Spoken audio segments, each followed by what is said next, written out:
My name is Marilyn Whitman, and for almost 50 years I was married to Dr. Wendell Whitman, the founder of Certified Natural Health Professionals, known as CNHP, and Trinity School of Natural Health. Years ago, my husband owned a large insurance agency in Fort Wayne, Indiana. In order to reach the lower level where his office was, he had to go down and then up steep steps. One day, Bill, an insurance adjuster for a large insurance company in Indianapolis, came to see my husband. My husband was so surprised to see Bill because he knew that he had had a massive heart attack. In the course of the conversation, Bill said to my husband, "Why don't you go and see an Amishman by the name of Solomon Wicke who lives in Bern, Indiana? He sells herbs in a barn." My husband had no idea what to expect. Might these be dried herbs hanging from the rafters in the barn? My husband took the herbs faithfully for 3 weeks and returned to see Solomon. It was the beginning of a wonderful relationship.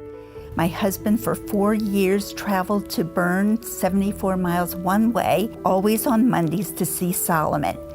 There came a time when my husband then began seeing people, 1 day a week, 2, 3, weekends, evenings, and in our home. And then there came a day when my husband desired to teach others what he had learned, and CNHP was then born.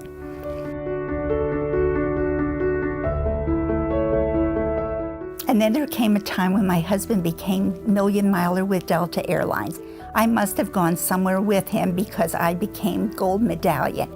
That doesn't include also other airlines that we flew on, or the fact that if we could reach a destination within 12 or 14 hours, then we chose to drive.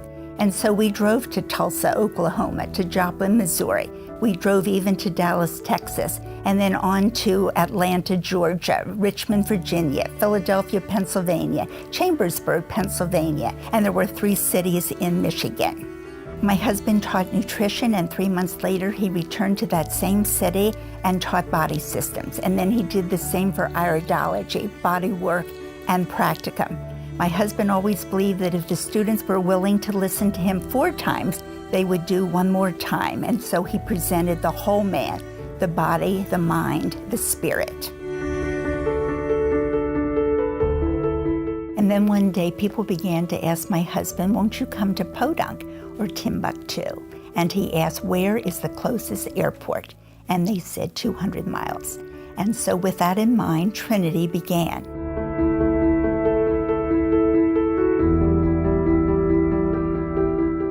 It's hard to believe that Trinity is now 25 years old and that there are presently 8,000 students enrolled in Trinity, and the number continues to increase. Today I am privileged to read wonderful dissertations, to grade tests, and to send handwritten notes to prospective students.